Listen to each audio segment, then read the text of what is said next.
students, இன்னைக்கு நம்ம என்ன டாபிக் பார்க்க போறோம் அப்படினு பாத்தீங்கன்னா factors affecting enzyme activity or factors influencing enzyme activity அப்படிங்கறத தான் பார்க்க போறோம். அதாவது ஒரு பயாலஜிக்கல் சிஸ்டம்ல ஆக்ட் ஆகக்கூடிய ஒரு கேட்டலிஸ்ட் தான் என்சைம் அப்படி நம்ம திரும்ப பேசிட்டோம். ஸோ இந்த கேட்டலிஸ்ட்டுக்கு வந்து அதனுடைய ஒர்க்கிங் என்வரான்மெண்ட்ல எதெல்லாம் சேஞ்ச் ஆனால் அதனுடைய ஆக்டிவிட்டி இன்க்ரீஸ் ஆகும் டிக்ரீஸ் ஆகும் அப்படிங்கிற விஷயங்களை தான் இந்த டாபிக் ஃபுல்லுவே பார்க்க போகிறோம். அதாவது depending upon the temperature, pH and substrate concentration, enzyme concentration, இதெல்லாம் எப்படி ஒரு என்சைம்னுடைய ஆக்ஷனை எஃபெக்ட் பண்ணுது அப்படிங்கிறத டீட்டெயிலாக ஒன் பை ஒன்னாக இந்த வீடியோவில் நம்ம பார்த்துக்கலாம். Factors influencing enzyme activity or factors affecting enzyme activity அப்படின்ற டாபிக் தான் இன்னைக்கு நம்ம பார்க்க போகிறோம். ஸோ என்னென்ன ஃபேக்டர்ஸை டிபெண்ட் பண்ணி ஒரு என்சைம்னுடைய ஆக்ஷன் இருக்குது அப்படின்னு பார்த்தீங்கன்னா temperature, pH, substrate concentration, enzyme concentration, product concentration and time. இதை பற்றி நம்ம டீட்டெயிலாக ஒன் பை ஒன்னாக பார்க்கலாம். Effect of temperature அப்படின்னு பார்த்தீங்கன்னா rate of the enzyme catalyzed reaction. ஒரு என்சைம் ப்ரமோட் பண்ணி அதாவது ஆக்டிவேட் பண்ணி நடக்கக்கூடிய ரியாக்ஷனுடைய rate increases with increased temperature. டெம்பரேச்சரை நம்ம இன்க்ரீஸ் பண்ண rate speed of the enzyme catalyst reaction வந்து இன்க்ரீஸ் ஆகும். இது நல்ல ஞாபகம் வச்சுக்கணும். With a rise in temperature, the rate of the reaction increases. Rate of the reaction increases with increase in temperature. So ஒரு என்சைம்க்கு ஆப்டிமம் டெம்பரேச்சரில் அந்த என்சைமை நம்ம மெயின்டைன் பண்ணுறோம் அப்படின்னு வச்சுக்கோங்களேன். ஸோ அந்த என்சைம் வந்து ரொம்ப ஸ்டேபிளாகவும் ஃபுல்லி ஆக்டிவாகவும் இருக்கும். At optimum temperature, the enzyme will be stable and fully active. ஒவ்வொரு 10 டிகிரி ரைஸ் இன் டெம்பரேச்சருக்கும் என்சைம்னுடைய ரேட் வந்து டபுள் ஆகும். இதில் நம்ம வித் ரைஸ் இன் டெம்பரேச்சர் என்ன நடக்குது அப்படிங்கிறத இப்படி ஓவராலாக தெரிஞ்சுக்கலாம். அதாவது when temperature increases, reaction speed or velocity or rate, speed, velocity, rate எல்லாமே ஒன்று தான். ஸோ ரியாக்ஷன் ரேட் வந்து இன்க்ரீஸ் ஆகும், ஆக்டிவேஷன் எனர்ஜி டிக்ரீஸ் ஆகும். அதாவது ஒரு என்சைம் வந்து இந்த லெவலில் வந்து ஆக்ட் ஆகுது அப்படின்னா டெம்பரேச்சரை இன்க்ரீஸ் பண்ணும்போது அதனுடைய ஆக்டிவேஷன் எனர்ஜி அப்படிங்கிறது குறைஞ்சிருது. இது வந்து ஆக்டிவேஷன் எனர்ஜி.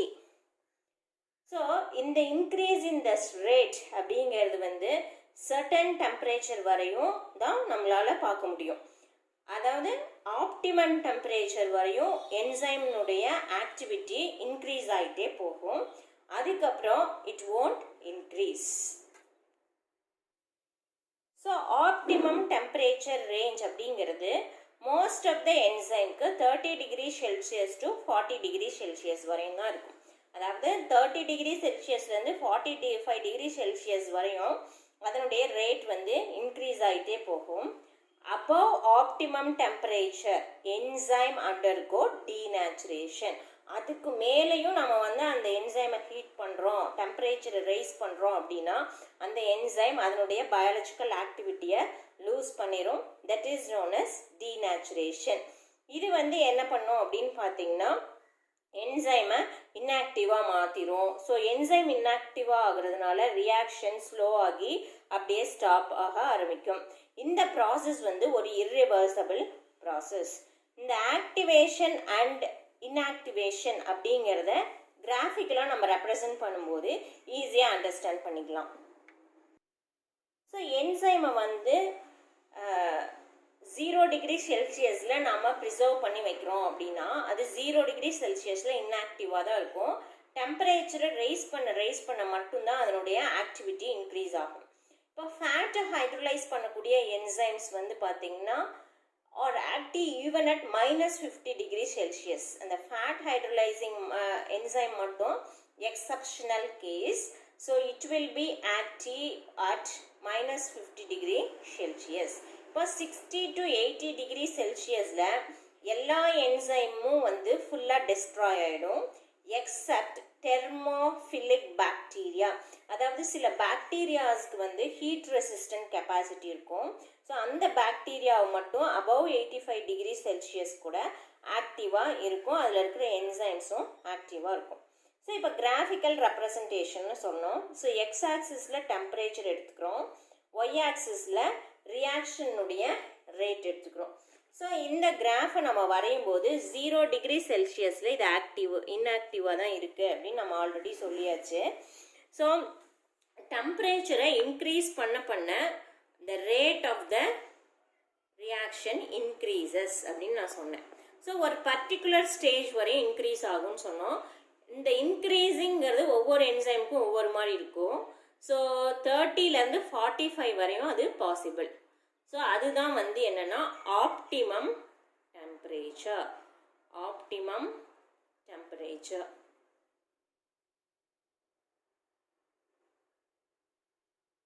அதுக்கப்புறம் பார்த்தீங்க அப்படின்னா there is a steady decrease in the rate of the reaction due to denaturation of enzyme. So this is denaturation of enzyme நடக்கும்போது automatically decreases rate of the reaction. So இதிலிருந்து நம்ம என்ன தெரிஞ்சுக்கிறோம் அப்படின்னு பார்த்தீங்கன்னா எக்ஸ் ஆக்சிஸில் டெம்பரேச்சர் எடுத்திருக்கோம், Y ஆக்சிஸில் ரேட் ஆஃப் த ரியாக்ஷன் எடுத்திருக்கோம். டெம்பரேச்சரை இன்க்ரீஸ் பண்ணும்போது rate will be increasing up to optimum temperature. above optimum temperature automatically the enzyme gets denatured and then the rate of the reaction falls. அப்படிங்கிறது தான் effect of temperature on enzyme activity. So the pH of the medium அப்படிங்கிறதும் வந்து பார்த்தீங்க அப்படின்னா நம்ம ஒரு என்சைமை வந்து ஒரு லெபார்டரி கண்டிஷனில் தான் ட்ரீட் பண்ணி பார்க்க போகிறோம். ஸோ அட் லெபார்டரி கண்டிஷன் மீடியம்னுடைய pH வந்து என்சைம் ஆக்டிவிட்டியை கண்ட்ரோல் பண்ணும். ஸோ ஆப்டிமம் pHஆக இருந்துச்சுன்னா the same concept, the enzyme activity will be very high. ஆனால் above optimum pH, அதாவது above optimum pH ரேஞ்சில் பார்த்தீங்க அப்படின்னா ஆக்டிவிட்டி டிக்ரீஸ் ஆக ஆரம்பிக்கும். So there will be a steady increase in activity of enzyme until it reach the optimum pH and then there is a decrease in the activity of the enzyme. So இந்த Km value அப்படிங்கிறது வந்து change ஆகிட்டே இருக்கும். Km அப்படிங்கிறது determines the substrate concentration. So according to Michaelis Menten equation பார்த்தோம் அப்படின்னா Km தான் substrate கான்சன்ட்ரேஷனை அட் எனி ஸ்டேஜ் ஒரு என்சைமேட்டிக் ரியாக்ஷன் நடக்குது அப்படின்னா அதை நம்ம செக் பண்ணி எந்த ஸ்டேஜில் வேணால் ஸ்டாப் பண்ணிவிட்டு செக் பண்ணலாம். அப்படி செக் பண்ணும்போது சப்ஸ்ட்ரேட்னுடைய கான்சன்ட்ரேஷனை வந்து டிட்டர்மைன் பண்ணுறதுக்கு யூஸ் ஆகிறது இந்த Km வேல்யூ. ஸோ இந்த Km வேல்யூ வந்து pH சேஞ்ச் ஆச்சுன்னா இதுவும் சேஞ்ச் ஆகும். இதையும் கிராஃபிக்கலாக நம்ம ரெப்ரசன்ட் பண்ணும்போது எக்ஸ் ஆக்சிஸில் pHயும் ஒய் ஆக்சிஸில் ரேட்டையும் எடுத்துட்டு நம்ம ஒரு diagram வரைஞ்சோன்னா we will be getting a bell shaped graph. அதாவது the enzyme activity will be high at optimum pH and decreases above optimum pH. The enzyme activity decreases above optimum pH. So pH அப்படின்றது it mainly based on two factors. அதாவது இது வந்து என்சைமையும் அதாவது ப்ராப்பரான கண்டிஷனில் இருந்தால் மட்டும்தான் என்சைமையும் சப்ஸ்ட்ரேட்டையும் ப்ராப்பராக ஆக்ட் பண்ணுறதுக்கு அலோவ் பண்ணும். ஸோ இதில் என்ன அப்படின்னு பார்த்தோன்னா ionisation of enzyme at active site. அதாவது என்சைம்னுடைய ஆக்டிவ் சைட்டில் பார்த்தீங்கன்னா நான் ஆல்ரெடி சொல்லியிருக்க மாதிரி அமினோ ஆசிட்ஸ் தான் நிறையா இருக்கும் and it is having a ionisable groups. அந்த அயனைசபிள் குரூப்ஸ் எல்லாம் சேர்ந்து தான் என்சைம்க்கு ஒரு 3D ஸ்ட்ரக்சரை கொடுக்குது. ஸோ அந்த 3D ஸ்ட்ரக்சர் கொலாப்ஸ் ஆகாமல் இருக்கணும் அப்படின்னா ப்ராப்பர் pH வந்து இருந்தால் தான் 3D ஸ்ட்ரக்சர் வந்து மெயின்டைன் ஆகும். அதே மாதிரி சப்ஸ்ட்ரேட்னுடைய அயனைசேஷன் வந்து சேஞ்ச் ஆச்சு அப்படின்னா ஆட்டோமேட்டிக்காக அந்த என்சைம் அதாவது கரெக்டான அயனைசேஷன் இருந்துச்சுன்னா மட்டும்தான் என்சைம் சப்ஸ்ட்ரேட் காம்ப்ளெக்ஸ் ஃபார்ம் ஆகும். இல்லைன்னா it will prevent the ES complex formation. சப்ஸ்ட்ரேட்னுடைய அயனைசேஷனில் ஏதாவது சேஞ்சஸ் வந்துச்சு அப்படின்னா ஆட்டோமேட்டிக்காக இந்த இஎஸ் காம்ப்ளெக்ஸ் ஃபார்மேஷன் நடக்காது. ஸோ பிஹெச் அப்படிங்கிறது it is playing a main role in the formation of ES complex. So optimum pH அப்படிங்கிறது என்ன அப்படின்னு பார்த்தீங்கன்னா, so optimum pH is the pH at which the enzyme activity is very high. அதாவது என்சைம்னுடைய action ரொம்ப அதிகமாக இருக்கக்கூடிய pH range. Most of the என்சைம்க்கு வந்து பார்த்தீங்கன்னா 6 to 7.5 தான் ஆப்டிமம் பிஹெச் ரேஞ்சாக இருக்கும். ஆனால் நிறைய என்சைம்க்கு it is having a various pH range. ஏன்னா சில என்சைம்ஸ் வந்து அசிடிக் கண்டிஷனில் தான் ப்ராப்பராக ஒர்க் ஆகும், சில என்சைம்ஸ் வந்து பேசிக் கண்டிஷனில் தான் அது ஹையாக ஒர்க் ஆகும். ஸோ பெப்சின் என்சைம் எடுத்துக்கிட்டோன்னா 1.2 to 2 அப்படிங்கிற பிஹெச்சில் ப்ராப்பராக ஒர்க் ஆகும். ஆர்ஜினேஸ் அப்படிங்கிற என்சைம் வந்து பேசிக் கண்டிஷனில் 9.5 to 10 பிஹெச்சில் வேரி ஆகும். இந்த மாதிரி நிறைய என்சைம்ஸ் வந்து ப்ரெசென்ட் ஆகிருக்கு. இப்போ ஆசிட் பாஸ்பேட்டேஸ் நேம்லேயே பாருங்கள், ஆசிட் பாஸ்பேட்டேஸ் அப்படின்னா it is a enzyme that is able to act only in acidic condition. அதனுடைய pH பார்த்தீங்கன்னா 4. இதே alkaline phosphatase அப்படின்னா alkalineனா basic pHல இருக்கணும். அதனுடைய pH பார்த்தீங்க அப்படின்னா 8.8 to 9.1 pH இருக்கு.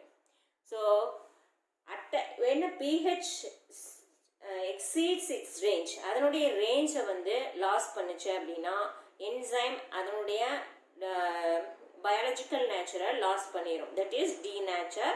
அதனுடைய ஆக்டிவிட்டி ஃபுல்லும் லாஸ் ஆக ஆரம்பிக்கும். So effect of substrate concentration. So rate வந்து சப்ஸ்ட்ரேட் கான்சன்ட்ரேஷன்னால இன்ஃப்ளூயன்ஸ் ஆகுது. Rate is influenced by substrate concentration. இதில் நம்ம என்ன தெரிஞ்சுக்க போகிறோம் அப்படின்னா, ஒரு என்சைமை எடுத்துக்கிறோம், அதனுடைய கான்சன்ட்ரேஷன் வந்து ஃபிக்ஸ்டாக இருக்குது, it is kept constant. Enzyme concentration is kept constant and the concentration of the substrate is gradually increases. சப்ஸ்ட்ரேட்டை வந்து கொஞ்சம் கொஞ்சமாக நம்ம ஆட் பண்ணி அதனுடைய கான்சன்ட்ரேஷனை இன்க்ரீஸ் பண்ணிகிட்டே இருக்கும். So the rate of the reaction increases. அப்படியே கொஞ்சம் கொஞ்சமாக சப்ஸ்டன்ஸ் ஆட் பண்ணும்போது ரேட் வந்து இன்க்ரீஸ் ஆகும். பட் அட் சர்டன் லெவல், ஒரு பர்டிகுலர் லெவலில் there is no change. So with the addition of more substrate, எவ்வளோ சப்ஸ்ட்ரேட் ஆட் பண்ணாலும் அங்கே எந்த சேஞ்சுமே இருக்கிறது இல்லை. ஏன்? presence of limited number of active site in the enzyme. அதாவது என்சைம்க்கு போதுமான அளவு சப்ஸ்ட்ரேட்டை மட்டும்தான் எடுத்துக்கும். அதில் எவ்வளோ ஆக்டிவ் சைட்ஸ் இருக்கோ அவ்வளோ சப்ஸ்ட்ரேட் மட்டும்தான் யூட்டிலைஸ் பண்ணும். அதுக்கப்புறம் நம்ம எவ்வளோ சப்ஸ்ட்ரேட்ஸ் ஆட் பண்ணாலும் தேர் won't be any reaction. இதுலேருந்து நம்ம என்ன தெரிஞ்சுக்கிறோம்னா, active site gets saturated. Active site ஃபுல்லுமே சேச்சுரேட் ஆயிடுச்சு. நம்ம எப்படி தண்ணியில் வந்து சுகர் போட்டு நம்ம டிசால்வ் பண்ணுறோம் அப்படின்னா ஒரு குறிப்பிட்ட லெவல் வரையும் டிசால்வ் ஆகுது, அதுக்கப்புறம் வந்து எந்த ஒரு இம்ப்ரூவ்மெண்ட்டும் இருக்கிறது இல்லை. ஸோ ஃபுல்லி சேச்சுரேட்டட் அந்த கண்டிஷனுக்கு வருது. இந்த பாயிண்ட்டை தான் நம்ம வந்து என்ன சொல்லுவோம்னா சேச்சுரேஷன் பாயிண்ட் அப்படின்னு சொல்லுவோம். ஸோ பிஹெச் டெம்பரேச்சர் பார்க்கும்போது நம்ம என்ன சொன்னோம்னா, டெம்பரேச்சர் இன்க்ரீஸ் பண்ணால் என்சைம்னுடைய ஆக்டிவிட்டி டீநேச்சர் ஆகிடும், டெம்பரேச்சர் இன்க்ரீஸ் பண்ணால் பிஹெச் இன்க்ரீஸ் பண்ணால் டீநேச்சுரேஷன் நடக்கும்னு சொன்னோம். ஆனால் எவ்வளோ சப்ஸ்ட்ரேட்ஸ் நம்ம எக்ஸஸாக ஆட் பண்ணாலும் எந்த ஒரு சேஞ்சஸும் இருக்காது, ரேட்டில் எந்த சேஞ்சஸும் இருக்காது. So increase substrate concentration sometimes inhibit enzyme activity. இதை கிராஃபிக்கலாக நம்ம ரெப்ரசன்ட் பண்ணுறோம் அப்படின்னு வச்சுக்கிட்டீங்க அப்படின்னா, so the graph shows substrate concentration along x-axis and rate along y-axis. so enzyme நுடைய active site வந்து ஃப்ரீயாக இருக்கிற வரையும் ரேட் வந்து இன்க்ரீஸ் ஆகிட்டே போகும். at ஒரு particular point there is a saturation வந்துருச்சுன்னா there won't be any change. here there is increase, this is saturation.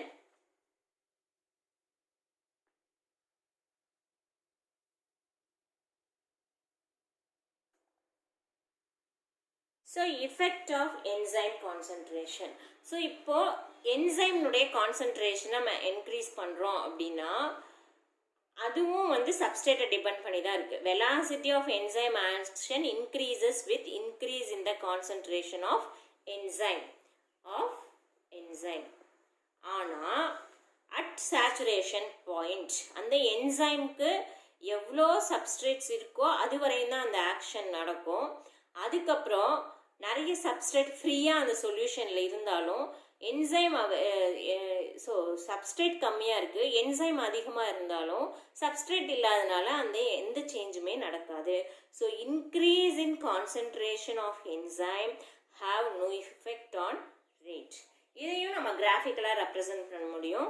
Enzyme கான்சன்ட்ரேஷனை X ஆக்சிஸ்லையும் ரேட்டை ஒய் ஆக்சிஸ்லையும் எடுத்தோம்னா there will be a increase in the rate but there won't be any change even more and more enzyme is added to the reaction.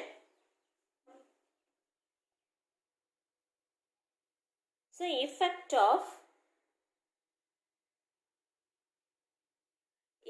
of reaction product concentration. இப்போ product வந்து அதிகமாக form ஆயிடுச்சு, அது வந்து செல்லால் utilise பண்ண முடியல அப்படிங்கும்போது ஆட்டோமேட்டிக்காக அந்த ப்ராடக்டே போய் அந்த ரியாக்ஷனை வந்து ஸ்டாப் பண்ணிடும்.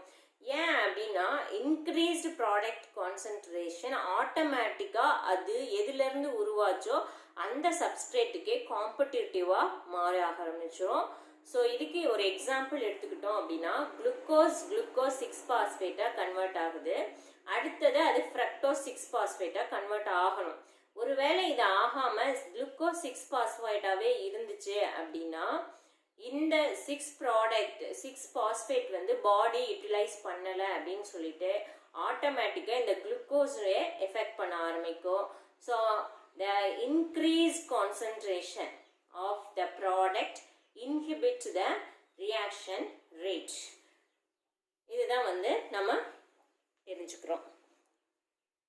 ஸோ ஒரு ரியாக்ஷனை வந்து கரெக்டான ப்ராப்பர் ரேஞ்சில் நம்ம வந்து எக்ஸ்பிரஸ் பண்ணணும்னா டைம் வந்து ரொம்ப இம்பார்ட்டன்ட். இப்போ ஃபார் எக்ஸாம்பிள் இன்குபேஷன் டைம் அப்படின்னு சொல்லுவோம். 15 மினிட்ஸ் தான் ரியாக்ட் பண்ண விடணும், 20 மினிட்ஸ் இப்படி இருக்கும்.